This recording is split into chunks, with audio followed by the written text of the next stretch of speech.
Good evening, ladies and gentlemen, and welcome to the Concho Sports Insider. I'm Arlen Ponder. He's Art Andretti. He's Paul Whitwer, and he is Chad Miller. Welcome to the show. We got a lot to talk about tonight. Very first thing, though, I want to kick off with, I got to kick a shout out to TLCA's volleyball team.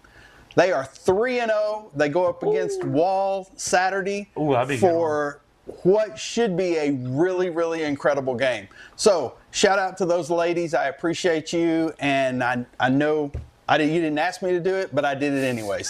So going to talk about a couple of games. Had some great games in the Concho last week. Central got a win. We're going to talk about that. Lakeview got another win. We're going to talk about that. And let's just kick it off right away with Sterling City and Cristobal. So Cristobal's coming in. They blanked Sterling City last year 29-0, contrary to what my paperwork says. But Sterling's doing pretty good. I'm sorry, Sterling is not doing pretty good. They are on a roll. They need to get off that skid. And I think Coach Luker can do it. Sounds weird calling him Coach Luker. I called him Cullen most of his life. So I think they're going to. I think this may be the week for them. Yeah, this definitely is a matchup that everyone should keep their eye on a little bit. I think, Cristobal's definitely riding a high of winning last week. I think they played really well. Quarterback Ty DeBusk had a really, really good game. 13 of 19 for 328 yards and 3 touchdowns, 20 carries for 142 yards and 2 touchdowns. I know that is something that they've been wanting to get going, is that running game. So he was able to be their offense last week. And he's only a sophomore, which is, again, with your sophomores, you're going to have your ups and downs. And definitely last week was a big up. And, they've got a pretty established surrounding cast. Wide receiver Israel Boggs had 200 yards for them in the air last week, and he's definitely a veteran presence on that offense for them. I think so. And go ahead. No, you're all good. Something you mentioned with the Ty DeBusk with, it's great that he's able to provide some life into this Cougar team. Obviously, getting that first win over McCamey last week, 43-12. But we saw this time and time again. A quarterback being your lead rusher can only take you so far. Obviously, let's look at it locally. Last year, this was ASU. This was Angelo State last year, where Braden Fuller was their leading back. They never had a true RB1, and that came back to bite them in the playoffs playing Bemidji State.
Hey, and welcome back. We had a bit of a technical difficulty. So what were you saying, Chad? You were talking about Sterling City and Cristobal, right? And how good Cristobal was doing, and how I forget because where we dropped off. But let's back up. Unsure where, but basically, my point was just simply that it's going to get to a certain point in the season where you can't rely on your quarterback to be your main source of the running game. You got to be able to have other weapons, other threats to be able to attack out the middle, out wide, whatever you need to do. Obviously, yes, it's great to be able to have that dual threat ability out of your quarterback, but you don't want him to be the main guy, or else teams are going to realize what's going on. Guy. Right, be the only guy, and we can realize what's going on and contain him and him alone.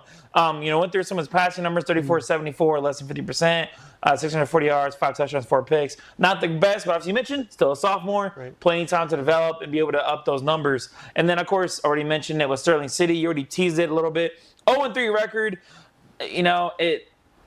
I just don't see the skid ending. Cristobal's coming off a win. New head coach. Yeah. New head coach that got hired late in the season. Yeah, right. Like in June, if I remember correctly. Got hired. We talked about it while we were down there a few minutes about Sterling's really one of those teams that next year should go down with our realignment, hopefully, and put them in a category where they can actually compete. Yeah. They're a better 6-man team than they are 11-man team. Yeah, I mean, their middle schools play 6-man. I mean, they're prepared to play 6-man at all times. I mean, that's when they won their state championship in 2020 as a 6-man squad. And then, had a couple of big classes come through and, bumped them up to, I think, 120-ish, 130-ish. And then, they'll probably likely be down in that 90 to 100 range next year. So, again, definitely... And again, this is their third head coach in 3 years. Yeah. So there's going to be there's always going to be those rough patches, but I'm obviously with Coach Luger, they want to keep him there for a while. That's why they went out and hired someone like him, is to hopefully have him for as long as possible. Yeah, and he brings that pedigree from Stephenville he's got, let's be honest, if he really wanted to, I bet he could pick up the phone and call Art and go, hey, I need some help with this. And Art would be more than happy to help him. Absolutely. You hope that if they do decide to go up, or, if they do stay up, that Cullen can build that program up. And I think that's something he can do. But like you said, Chad, you've got Cristobal.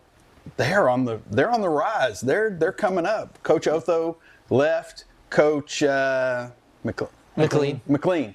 Coach McLean came in, starting a new era. See some differences. Yeah, they changed their offense and defense. Yeah. So whenever that happens, there's always going to be some bumps in the road. It's the same thing with Sterling City. The difference is Coach Otho was obviously at Cristobal for a much longer time than the previous Sterling City coach was, and Coach McLean, Coach Otho's still there. He's just the principal of the intermediate school. So, you always have that resource to lean on, thankfully. And, Coach McLean, when I talked to them after their scrimmage against Junction, he said that was a huge resource for him, was having Coach Otho there. So, they're a little bit further along in the process of building than Sterling City is. But, and I think you saw it last week against McCamey.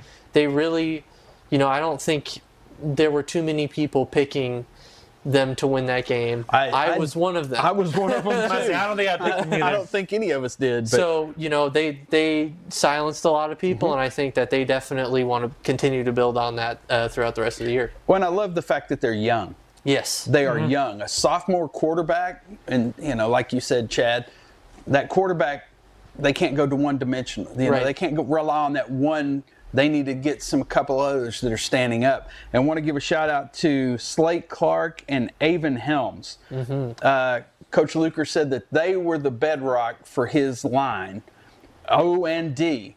So here we go. We're talking players having to play two ways.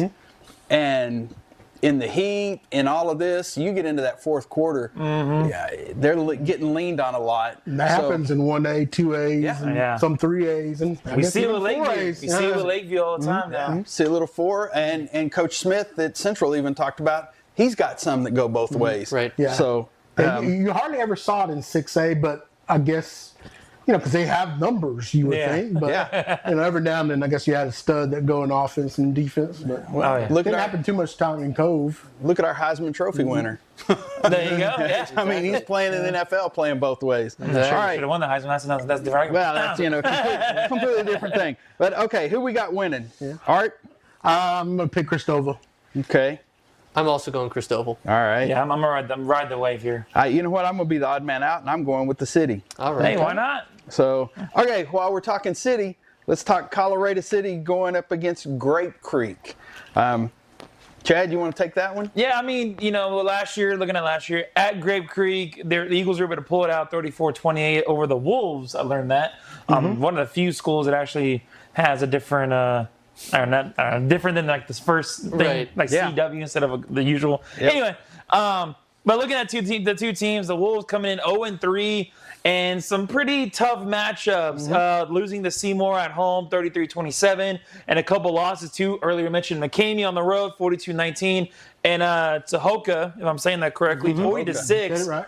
And unfortunately, the trending is that they're going down in points scored and allowing more points for the most part. This is a tail end of a 3-game visiting or on the road before they come back home, but I just don't see it getting much easier. Grape Creek, of course, coming in 1-2, losing the first game to San Saba, 27-12, the Dillos. And then went to Reagan County and got the win 38-16. And before losing last week in a tough one to Bangs by 5 points. Oh, my gosh. I watched that score as we were calling the Central game, and I'm like, Grape Creek's going to pull it out. Grape Creek's great. At the very great. Oh, man. What happened here? It was funny. We were looking at the same ones. Of course, I have all the notes in front of me for the games we picked last week. I'm like, all right, cool. Let's tune in. Oh, cool. It's the victory, leading, updated it. And then we got to like our fourth quarter. Nope, not anymore. I'm like, the Dragons got it. Yep. So, but nonetheless, I don't have much stats on Grape Creek themselves. I'm sure our friend here will be able to help me out there. But looking at the Wolves, they're kind of in a weird spot. They don't really have much success offensively. Of course, we saw what the points scored going down.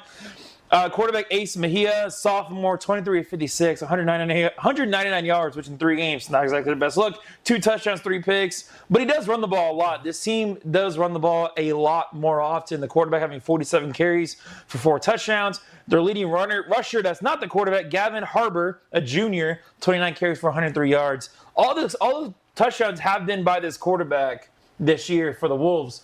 Now, of course, for Grape Creek, Max Press doesn't have that. Should work on that.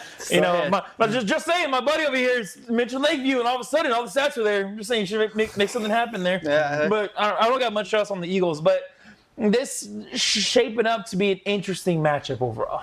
Paul, what do you got? Yeah, so for Colorado City, again, they're not switching to a new coaching staff.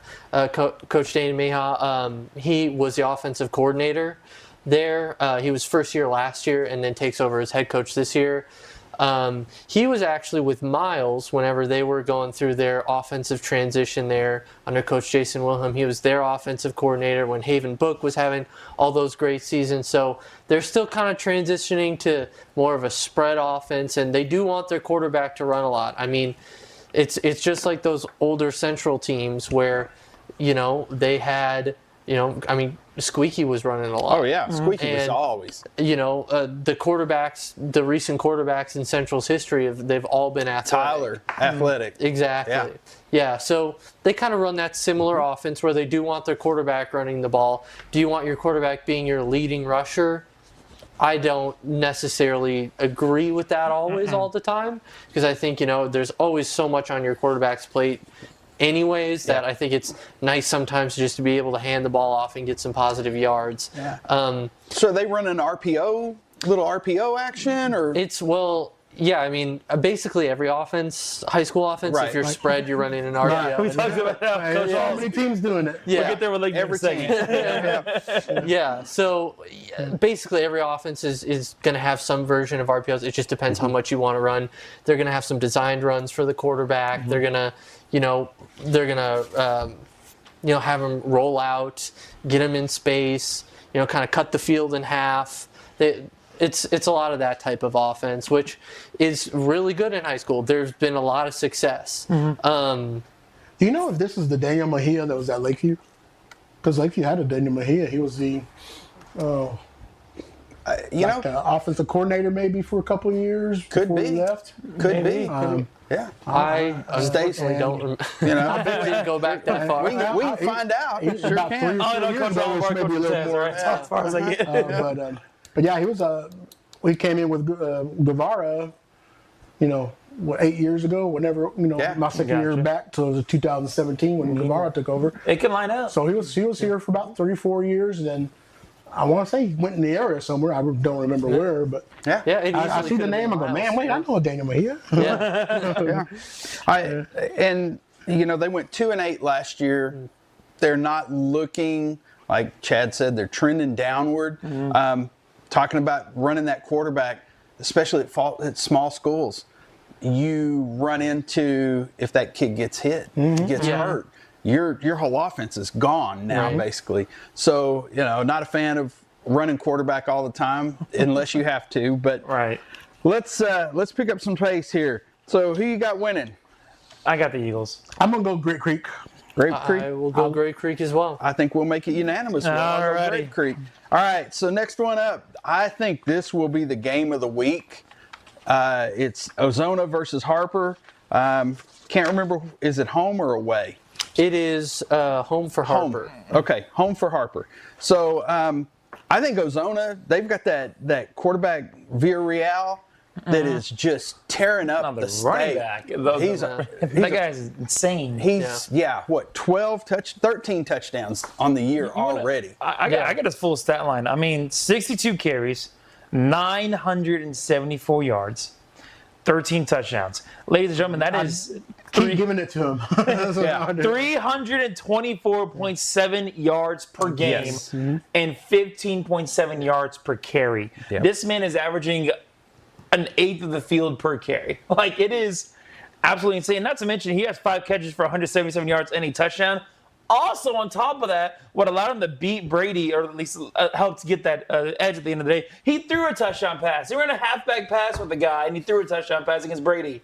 Yeah, so I was at this game last week. Oh, yeah, you were there. Sorry, man. I didn't mean to see your foot.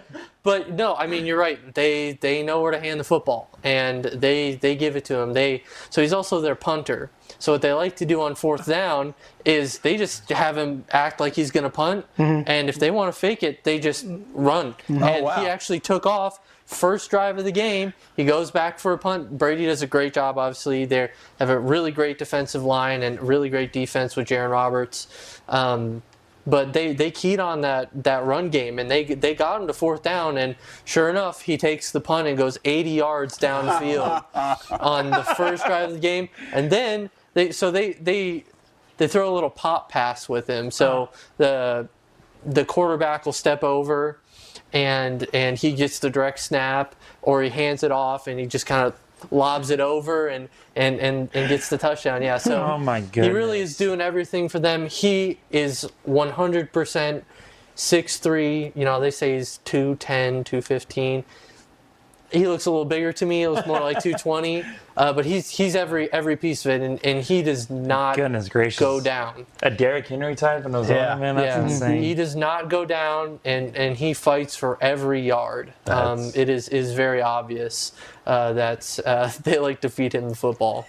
As they should. As they should.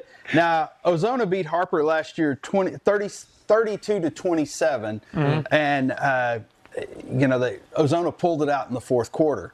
It was back and forth as near as I remember. So I think is going to be the game of the week because Harper has a good team. Yes, they are.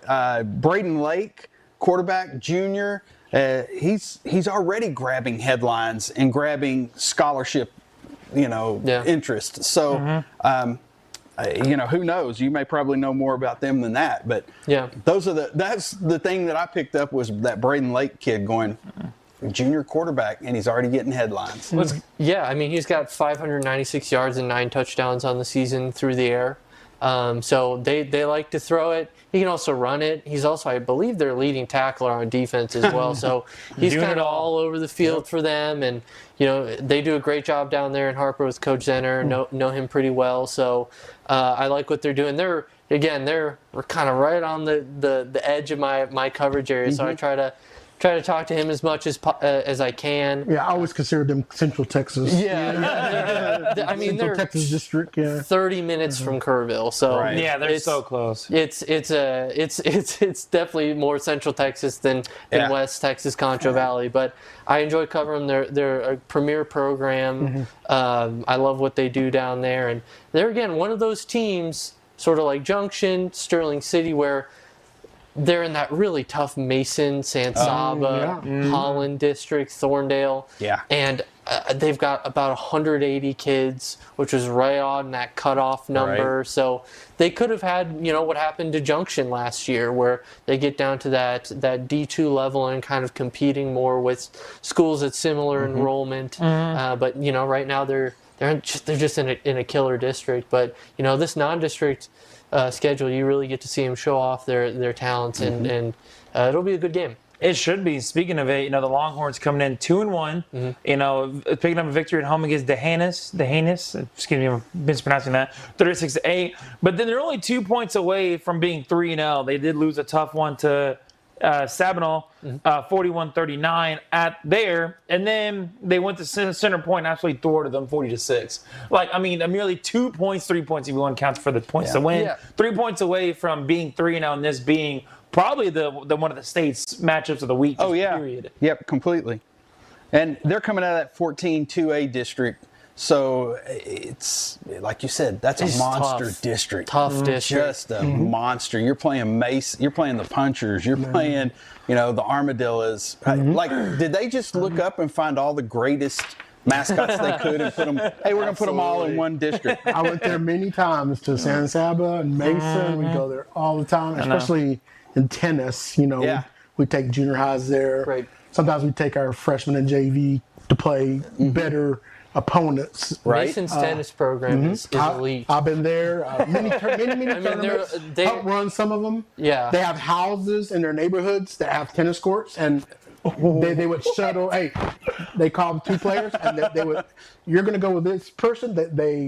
Their house. They have a awesome tennis, and they had awesome tennis courts all around the city. Crazy. Go look at the 2A state champions over the past 20 Mason's years. won it like 12 years, something like that. They have multiple championships across. Yeah, they are individual and team. Insanity. Yes. Yeah, they're an extremely good tennis program. The coach, when I first got back to San Angelo in 2016, the assistant coach at Central, his dad was the guy that was there for 20-something years. Yeah. So he retired, and of course he left Central that first year and went back to Mason to go take over his dad's position. Right. Yeah. So you got Lions or Longhorns? I got the Lions.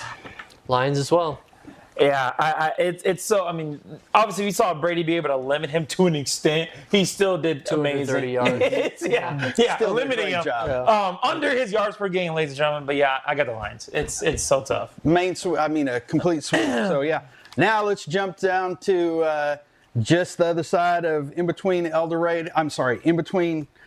Cristoval down to El Dorado. Let's go to El Dorado and Miles. El Dorado finished 2024 5-6. District, they were 3-2 in the district, coming out of that District 2A. And another tough district. Yeah, another tough district. So Miles beat El Dorado last year 21-14. Slow start, second half went crazy. And then the program's gone back and forth over the years. With 2018, El Dorado hammering Miles 48-0. Yeah. So some rich history there. 2 programs I think that are on the way up.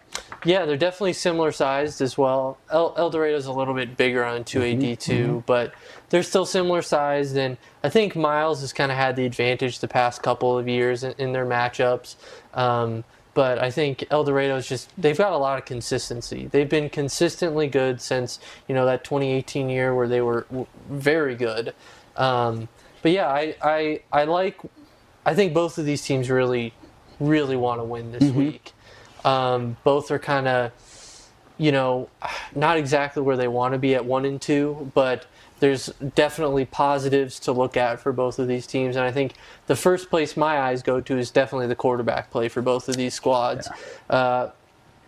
Junior quarterback Liam Yancey for Miles is, they're basically their only returning starter. And I think they're looking for the rest of the team to kind of form around him and see where they are at district. And then for El Dorado, Johnny Adam, I think, is 4-year starter. He's just an established player. He's really consistent for them at the quarterback position, and I really like their defensive secondary as well. So I like their experience, and last year they were 4th in the district, got into the playoffs, and I think they're aiming for a little bit more. But again, when you've got Wink and Erie Ann, in your district, it's just brutal. Wink is consistently one of the top programs in the state. Yeah, that district is brutal, and you're right. And if I remember right, that quarterback at El Dorado, he has a set of wheels on him. He can run as well. We did a game several years ago, and I think might have been his freshman year, and he was just like blowing up, taking off. And it was. So what do you got them there, Art? This is a tough one for me. I'm just going to pick El Dorado. Yeah, I'm going El Dorado as well. I think they just have the more experienced team right now. Yeah, I'm taking the Eagles, but it's more of just the more experience. One thing I like to look at is common opponents, and when the common opponent they have is Sonora. Now I know Miles opened the season with them, but when it's 40-0 opposed to 26-14, I'm going to take the one that seems to be able to limit the other teams a little bit better. You're right. Yeah, so I'm going to go. We'll go with the Eagles also. So make it a clean sweep. Again. We're gonna get roasted for that. Every time they do a clean sweep, this is gonna be like college game day, where they're all gonna lose because they all picked them. We're gonna have to bring Shay up here and get the helmet. All right, so this one's one that I wanted to do because Water Valley, number 2 in the state per Dave Campbell's, taking on Buena Vista, another really good team. Last year it was 54-52. And like you read, and some of the things are like, well, that was a really tough game. 54-52 is nothing in 6-man. No. That's a snoozer. They both had athletes. Yeah. This is a kind of a tough game for me as well. One of my best friends in college, and we both became coaches. He stayed. He actually went to Buena Vista, coached for a couple of years because he's from there. He was a star there at Buena Vista back in the early '80s or mid '80s, and then he moved to San Angelo. He actually got the head job at Water Valley for about 6-7 years. They had some good. Every chance I could when I was at Copper's Cove, I'd come watch him or catch a game. I think I caught them one year in Eden. They were playing a playoff game, and I'm not even sure if it's Water Valley or a different team that he had at the time. I think it was Water Valley though, and it was cold. It was second and third round playoff. I can't remember. I just remember it was being cold, and somehow or another I got to be able to come watch it. Maybe in a Saturday. I have no recollection of that. But anyway, so my best friend Tony Manduano, who's back at Buena Vista after he spent about 6 years at Water Valley and, had some pretty good records.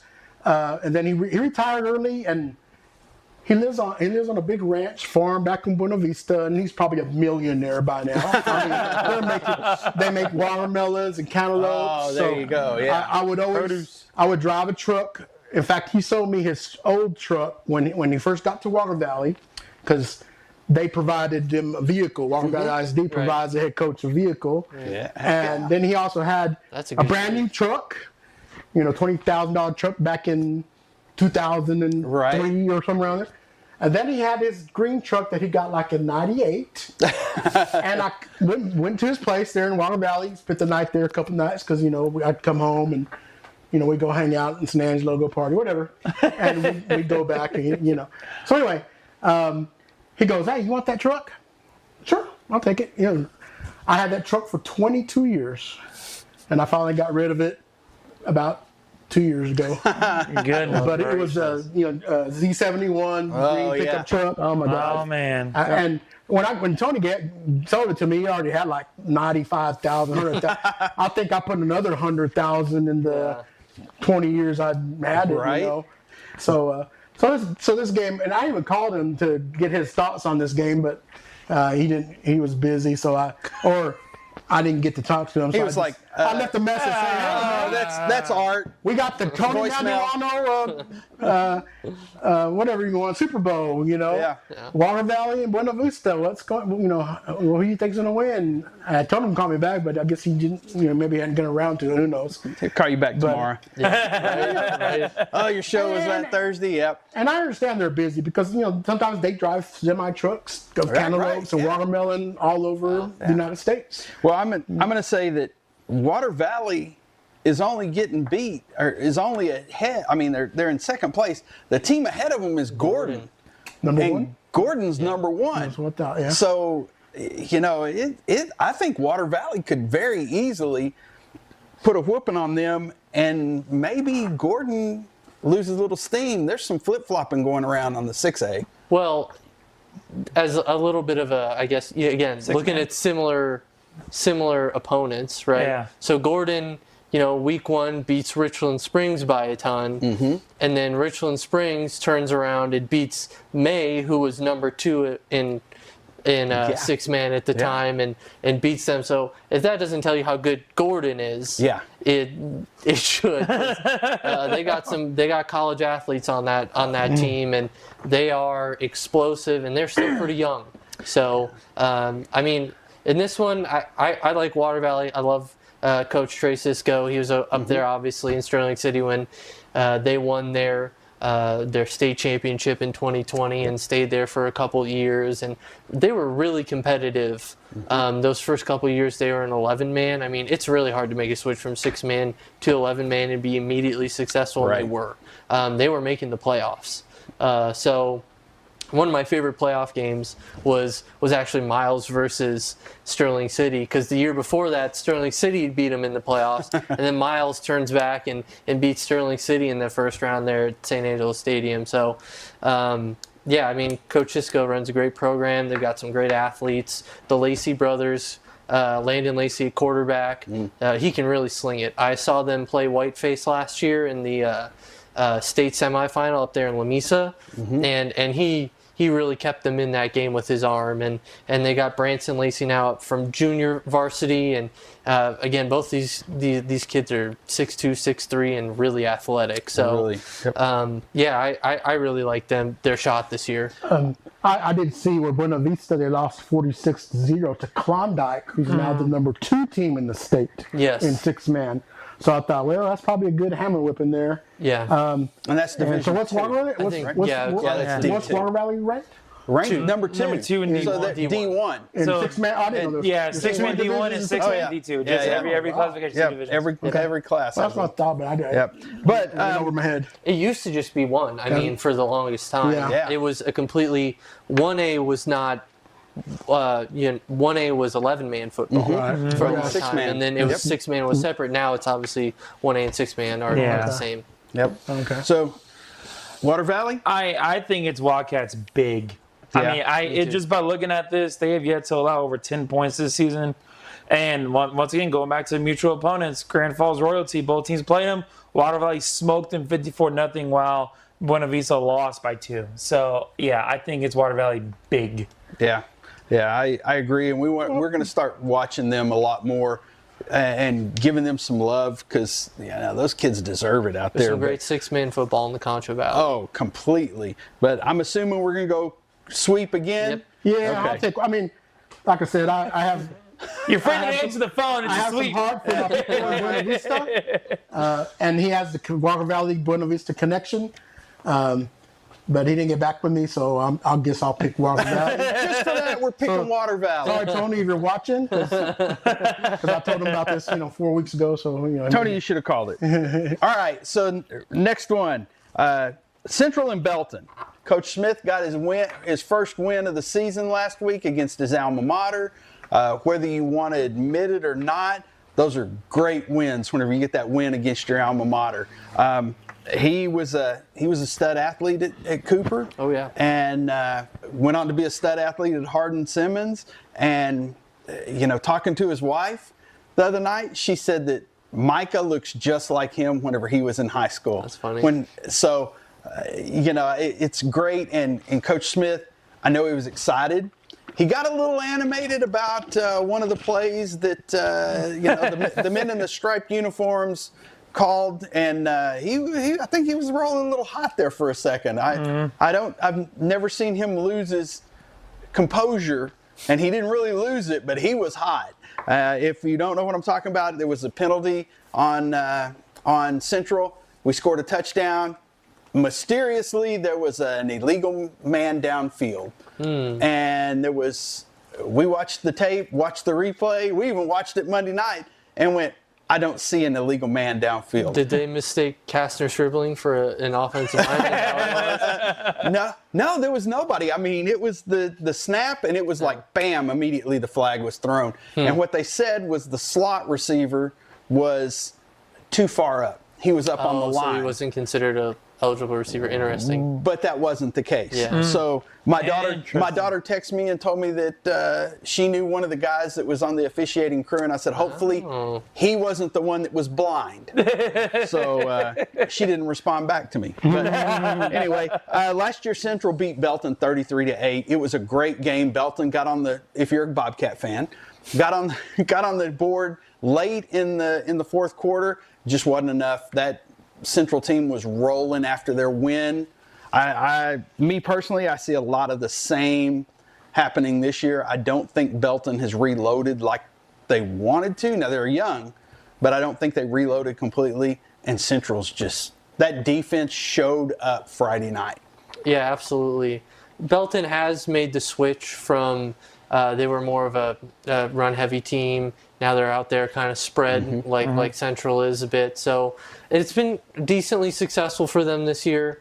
It'll definitely be a closer game than it was last year. Well, Belton has history. Belton's had a lot of good winning seasons and title runs and awesome players. Remember Ramont Taylor went to UT? I don't think he finished at UT, but I think he was there for a year or two. But he was one of the most coveted backs back then. Fairly certain because he played on that national championship team, if I remember correctly. Maybe so. Yeah. I don't. Maybe thinking about a different Taylor. That's about 15, 20 years ago. It's been a while. But so Belton has history of always being good. What hurt Belton is they opened up a new high school, Lake Belton. Oh, yeah. And Lake Belton is bigger than Belton High School now. Yep. So old Belton High School used to be 2,000-3,000 kids back in the mid 2000s. And then when Lake Belton opened up, about 2015 or so, 16. Yeah. So now Lake Belton they're in Division I. Belton now went down to Division II, 5A. Yep. So that's two flocks lower than Central. So same thing with like Waco High. Waco High. Waco High. Same with again Central's next appointed. So it's very similar programs. But those programs were all winners. History. Yes. You can go back and trace their history, and they've all, made deep runs. Waco High, I think, won the state title back in the 70s or 60s, somewhere around there. They were good, and Johnny Tusa was there for 20-something years, and we used to play them. And remember, I showed you that video. I showed your buddy the video when the first time Copper's Cove beat Waco High back in 2000, I guess, and then after that, Cove won like the next 4 or 5, and then. I think Belton, you're going to see a lot. Coach Smith said a lot of similarities. They run an odd man front on D. We run an odd man front on D. I think that I think it's going to be a great thing. And one thing that I said for Monday night was, you saw the maturing of Micah Smith. For sure. He had a lights out game. Made, if it was a bad decision, or not a bad decision, if it was a bad situation, he didn't make a bad decision. And I think you're going to see that just trend continue. But I'm still going to be, I'm a Bobcat, so I'm gonna go with the Bobcats. And the Tigers. Sorry. Yeah, just Well, no one expects a team 2 divisions lower to beat someone 2 divisions up higher. Not in 5A, 6A ball. No. Maybe you can get away with it in 1A. 1A Division 2 against a 2A Division 1, but. And Coach Smith said he likes to go on the road. Yeah. He said he likes to go on the road because it gives him It's a 3.5 hour drive. Though. 3.5 hour drive. They drove to Amarillo last. I was talking to Coach about it. He said, "Hey, this is way better than what we were doing last year. They had to drive up to Amarillo last year, and they drove down to Del Rio for a preseason game, or for a scrimmage. So I mean, I'm sure they don't care the Belton Drive that much. No, but they'll be going through all my stomping grounds. They'll be going through Lampasas, San Saba, to Lampasas, to Copper's Cove. And your stomping ground. Colleen. My stomping ground. I'm from Central And then Texas. Belton. But you're south. I mean, you're Austin area. Yeah. This is North Central Texas. Yeah. A good hour away from Austin. Look, hey, let's just say they get to go down I-14. That's the way you got to say it. And if you don't know what I-14 is, look it up. I don't know. I remember taking I-14. It's a brand new interstate. Oh, okay. Brand new Like I interstate. said, I would drive from here to San, Brand new going to interstate. San Saba. I-14. I'm an interstate Lampasas. junkie, so Hey, I'm just waiting for 27 to get here. There you go. That's That's what I'm right. waiting for. That'd be cool. That's right. I think I'm going to be the odd one out here. I want to have faith in Central, but a 3.5 hour would probably end up being a 4-hour bus trip to Austin. I made that drive personally multiple times, being from Austin. And Belton hasn't played any slouches. They played some Some decent Austin, teams. some not 5A even decent. Division 1. Georgetown and yeah. Eastview are absolute monsters. Hendrickson was Georgetown, Eastview, yeah. craziness whenever I was a kid. Now they've slowed down a little bit. It's similar to what you mentioned about Belton. Yeah. They kind of took a step back whenever Weiss opened up in Pflugerville. Right. Yes.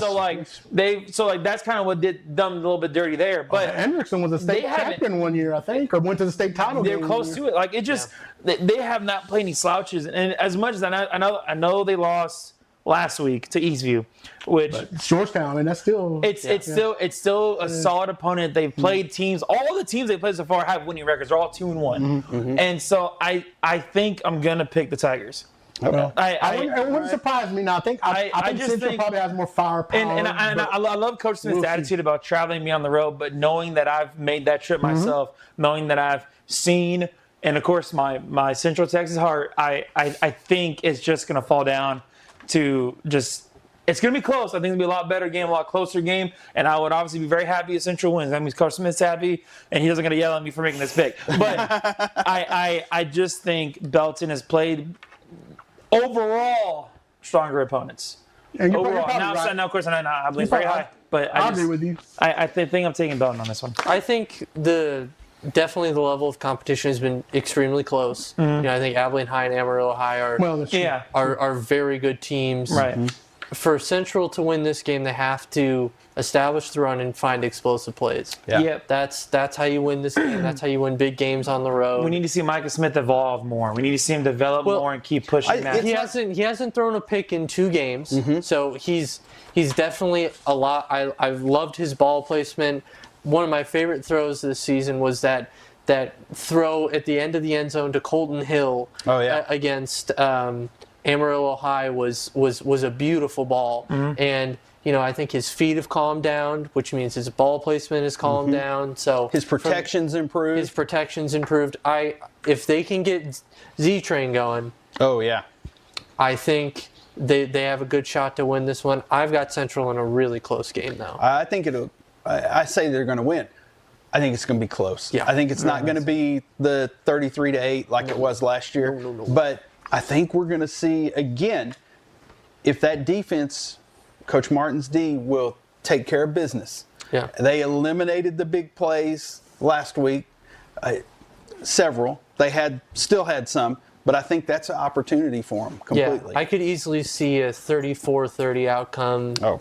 33-30. Yeah. Something Nail I can like see this that. being a 35-28 type Right. of deal. Like this could be craziness. Yep. All right, so moving on to the next one. Easiest game of the week. Easiest game to pick. You got number 3 Wall coming in against Monahans, those Lobos out there, going to be in Monahans. Yeah. So, Art, I'll let you take off. Monahans has been a great traditional team most my life, but sounds like they run into last year. Where did they finish up last year? Y'all remember? I didn't get that one. Sorry. I'm just looking at who they got beat. Now they did play good teams. Lubbock Liberty. I mean, that's just a giant fixing to take off. They've only been around for what? 4 or 5 years, maybe? 2 years. 2 years. Okay. This is their second year. I remember when the school opened up and they didn't have juniors and seniors. Exactly. Right. They may not even have sophomores, but we played them. We played them in tennis one year, and maybe they just had freshmen and sophomores. I don't remember, but Monahan went 6 and 6 you knew last year. You knew that school was going to be awesome eventually. So looks like they're pretty good right now. Canyon Randall, they've been a solid team for a long time, and hey, Art, come this way. Come this way. Shallow Water. I swear. That's another winner. All those are. Oh yeah, Shallow Water. Yeah. So But Monahans 0-3. And they yet to score more than 7 points in the game. What did Wall do to Jim Ned last week? Oh my gosh!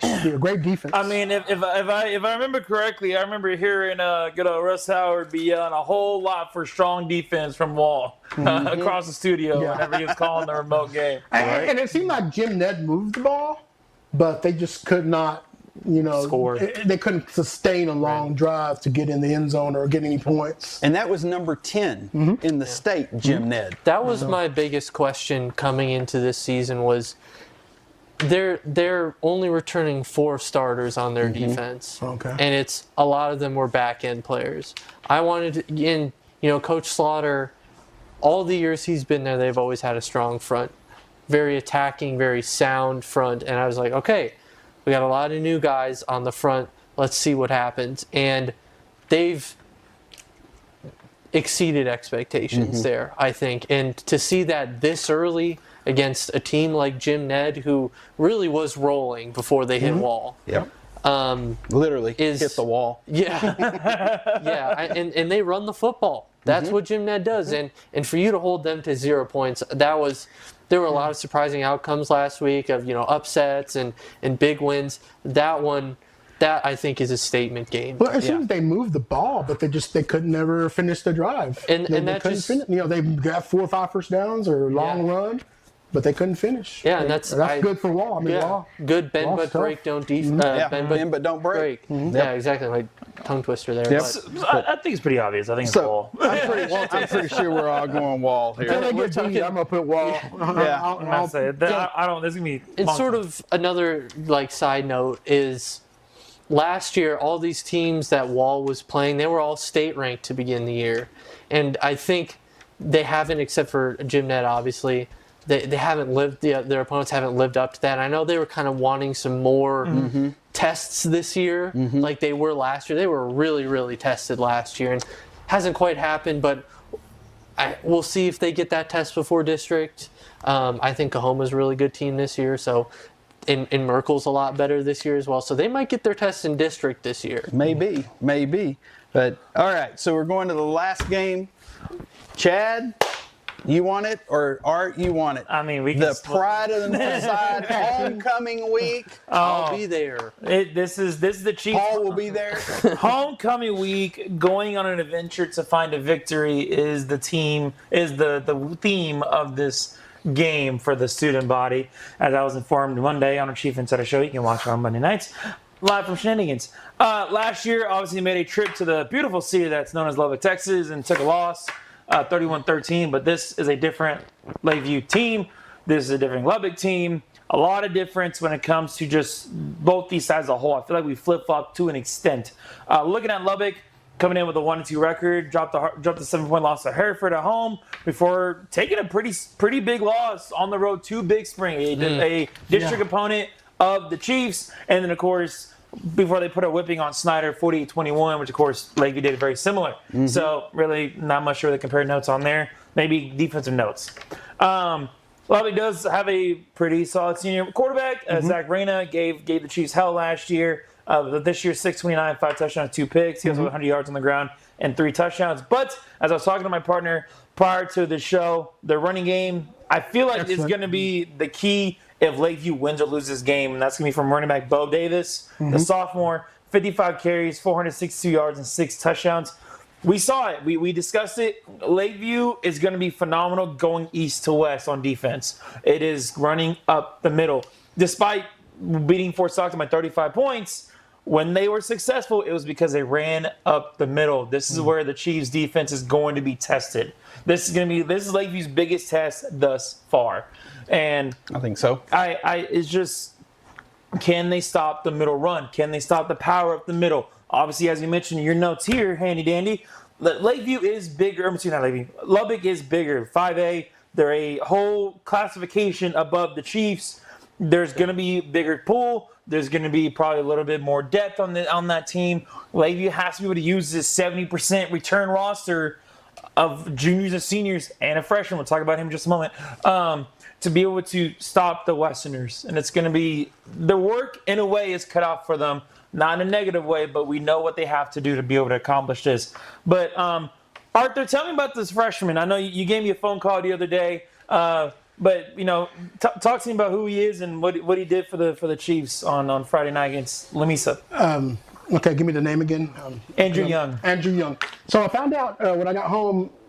Of course, you go home, you get on your Facebook just for a second, just to scroll for a minute or so. Gotta wind down. I noticed I even knew this before that. I noticed I had some messages, not messages, but feed on the feed. My cousins, and I have two cousins from my mom's side, and one of my best friends that I grew up with. We lived next door to each other for the first 14 years of my life. Then I moved closer to Lakeview. And he was still on the edge of Lakeview. But anyway, we went to high school, junior high, elementary together. He married my a girl cousin, and they live in Lubbock. And then I saw the feed for my boy nephew, who's my age. We didn't live too far from them either. I mean, we were at my house or in the fields playing ever since I was a little kid.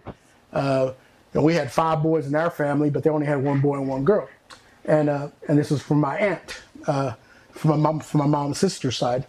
So anyway, we found out they both had feeds about, hey, we're at the Lamesa game watching Lakeview play. What a great game, things like that. Mm-hmm. So I'm thinking, dang, I can't believe they went to go see, because my boy cousin, they moved to San Angelo about a year and a half ago. Sure. They used to live in Big Springs, and then. My girl cousin, of course, lives in Lubbock, and I understand they must have just come down. But I go, why'd they go watch the Lakeview game? So I called my boy cousin Jose, and I just want to chat. I go, hey man, I hear y'all were at the Lakeview game. I go, and I told him we were trying to broadcast the game, but we lost our feed, but we did as best. We're gonna talk about that. We're gonna talk about that part. But anyway, lost our video, kept our audio. And they got a nice stadium too. So I asked him, who y'all watched? He goes, he goes, we were watching our. Their cousin's son. And I go, okay, I know some of your cousins. They had a big family. Their last name was Diaz. And so my uncle Juan was Juan Diaz. That's who married my aunt, who was my mom's sister. And so his brother is the granddad to Andrew Young. Mm-hmm. Okay. And of course, one of the daughters married his dad. And so that's how basically I found out that, I guess to me he's really just second cousin. Third, somewhere down the line. That's really all he is to me. I mean, and not really my kin, but from my cousins. No. Yeah. If you're like my family, you can be second, third, fourth cousin. You can. It's all family. Exactly. So I thought, man, that's how cool that is. I mean, I've never laid eyes on the kid. So he plays for Lakeview. He plays for Lakeview. He's a freshman. He's a freshman. Okay. Made his first start. He made his first appearance on the varsity team against Lamesa and had a goal line deflection and the game-sealing interception. He was going crazy calling his name. He goes, a freshman. Because it's a freshman. Yeah. Like it's a freshman playing varsity. And he did an interception, had a couple stops. The game-stealing interception, a couple breakups. Like the kid played. Yeah. And he played well. He's 6'3". Wow. I want to say 205-pound freshman. Wow. And see, the point I made at the game when we were doing the game was, God, I've coached 31 years. I've never saw a freshman being on the varsity football team in the places I was at. Right. I mean, never in Copper's Cove. They talked about it when RG3 went up there, but RG3 was not the physical specimen as a freshman. Right. So they said, leave him in the freshman team. Of course, they went 10-0. They won every game like 65 to nothing. You know. And it wasn't until that season was over when they started saying, all right, we got to figure out what we're going to do with RG3. They did that every day. What we're going to do. And then they left him on the freshman team during spring ball for about 4 days. And then finally, when they evaluated everybody, on the 5th day, they hollered, RG, send RG3 up here. And I was his coach at that time. I was calling plays for him. And so they finally, and we knew it was coming. But they go, they said, heads up, we'll call him for him whenever we want him. And sure enough, on the 5th day, they hollered for him, because we're like in a big circle doing calisthenics or whatever. They hollered for him, hey, send RG3 up to the top fields. And then we never saw him again. So what you're saying is freshman is on a varsity is an anomaly. You would think that it happens more often, not like in small schools. But I was at a 2A school. We had no freshmen that could even be on. They were on the JV. There's no freshman team. Yeah. But, who knows how many freshmen we had, 12 maybe. Then I was at a 3A school. And I taught freshmen, so I had all the freshmen in my English classes, about, 4 classes of freshman English. And there were some big kids. We had some big kids at the Bruceville Eddy. But none of them I don't think we're ready for varsity ball. Right. And Bruceville Eddy wasn't even that good. Neither was Rose Ballot the year I was there. Okay, so the question this week is, that you have to ask him, whenever you see him, is go, how many girls ask him to homecoming this week? I bet you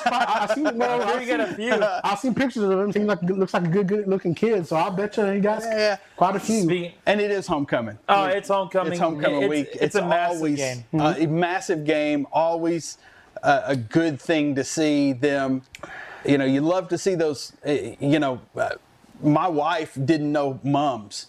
She was like, "What are you talking about, mums?" And I'm from Reno. We don't do mums. And I was like, welcome to Texas. Welcome to Texas. Yeah. Uh-huh. But go back to football. Obviously, I know we talked a lot about Lubbock already, but looking at Lakeview, of course, we can't help but mention Chris Avizo, 71-99, 853 yards, 11 touchdowns, 2 picks. He's thrown a pick in each of his last 2 games. That's okay though, as long as you limit those, you're all good. And then we got to talk about the senior running back, kicker extraordinaire, Isaiah Rios. 34 carries, 324 yards, and 7 touchdowns. Now against Lamesa alone, listen to this: 15 carries, 170 yards, and 5 touchdowns. Breakout game. What did I say last week? Hey, I want to see him run the football more. And they gave it to him more. You're right. He had a great game. He did it. He ran the rock. Did it. Right. That dude's crazy. He's a well-spoken young man. I had a chance to interview him and DJ Munoz on Chief Insider on Monday. They're both just he mentioned how he gets inspiration, at least in his kicking game, from his father, who kicked in for JUCO, JUCO's team. For life, I can't remember off the top of my head. I apologize, but it's this team is coming together. They feel it. Just you see the confidence come from both of these young men, even the young men that we spoke to previously, even before they were 3-0. Which, by the way, I already said it multiple times. 3-0 for the second time since 1983. 83! Yep. Like, it's just absolutely insane. And we talked about how adversity can tend to make a team rally around that. Right. And the floods this past year, I think, I was thinking about it on the way here. Is this a year maybe they run the table? It'd be great if they did. They got the spunk behind them now, I think, to do it. Yeah, this is the section of their schedule where we're really going to see what this Lakeview team is made of. They got Lubbock High, and again, anybody can say what they want to about the Westerners at this point in time, but they're a bigger school. They have the history, and they play Lakeview tough every time that they play them. Yep. And, they had, I think, a tough loss to Big Spring, and I was talking to Coach Guevara during our weekly press conference, and he said, Big Spring just caught him at a bad time. They just caught him at a bad time. This Lubbock High team that we're going to see is a lot different than the Lubbock High team Big Spring saw. So I really do think this game is going to be their biggest test of the year, and at this point, obviously, and then they play Burnett later. But I really do think if Lakeview can come out and make a statement, it's going to be something real special to see this year. The great thing about this is that you said it's their toughest stretch. This is the toughest stretch at home. This Yes. is 3 straight home games with Lubbock, Levelland, and Burnett. Like, you have 3 straight home games, homecoming this week, and then who knows what else the team, the student body puts together for these next 2 years. Right. Yeah. But if there's a year that Lakeview is it, this has to be the year. You mentioned this, the adversity just creates greatness, right? And then the running joke goes, oh, it must be something in the water. Well, there was something. There was something in the water. That water was all over the north side of San Angelo. About 12 inches of it. Yeah, and and despite not even just the flooding, just all the stuff on the news when it comes to just what the student body and those families are dealing with Lakeview in terms of administration stuff, which of course we won't get into all too much, but just know that these kids are dealing with more than just simply going to school. Yes. The 70% of this roster being juniors and seniors doing more than just going to school, trying to figure out the next steps in life. They're dealing with so much more within the school district, within recovering of their homes, their families, personal lives, their families. There's so much these young men are dealing with. Yeah. And then, of course, we mentioned with work, some of them, these players, these young men, but of course the coaching staff. Like, there's so much stuff going on with everything, and it's just crazy how they're able to be this so far. We interviewed a wide receiver coach, Landon Alls, on Monday, and these are just tough young men who love the game of football. They want to play. They're playing for each other. Chris Levy said the same thing a couple weeks ago. Like, this is something special brewing here, and even if this results in a loss one way or another for Lakeview, I just don't think it kills them. I think they just get back on the horse and keep riding. Yeah. I think it's good that they're playing someone after seeing just a little bit of film of Lubbock. I mean, they do look just like Lakeview. I mean, they run the same plays. Their defense is at three stack, and then there's like 5 defensive backs, but that could be what the teams they were playing were running. Right. But that's what they had. And I'm thinking, well, it's a little bit like Lakeview. Basically whatever, but Yeah, that's what a lot of, it seems like every team we've seen is the same thing, same offense. Yeah. Same offense. That's same pistol, same RPOs out the 4 door. receivers, one, Man, when is somebody going to get under center these days? You know what? And I don't That's what I know. hey, I was going to say, go look at Liberty Hill, but they got a new head coach, so they're not doing no more. Liberty Hill doing the wing T all the time. I'm not that old. I remember And that's what I was doing it for. I was under center. But football's definitely changed a lot. Sure has. And it's definitely a different game, but still just as enjoyable in my opinion. Oh, for sure. I agree. So, and I'm assuming we're going to go Lakeview. Yeah, We're all gonna- I need to. I'm riding this train till it falls off. Yeah, no, I mean, this would definitely be a test. I'm just hoping, Lakeview can This is going to be pull fun. it out. This is going to be a great It's game. going to be a really fun Great game. game at San Angelo Stadium. Love it. Under those lights. Love it, love it, love It's it. going to be great. Definitely want to see the north side out there. I think they will be. It's going to be packed. You should have seen the crowd we had at Shenanigans. I mean, and just the support that's coming out for this Chief team is this north side is showing up, and I want to see it again on Friday night. Yep.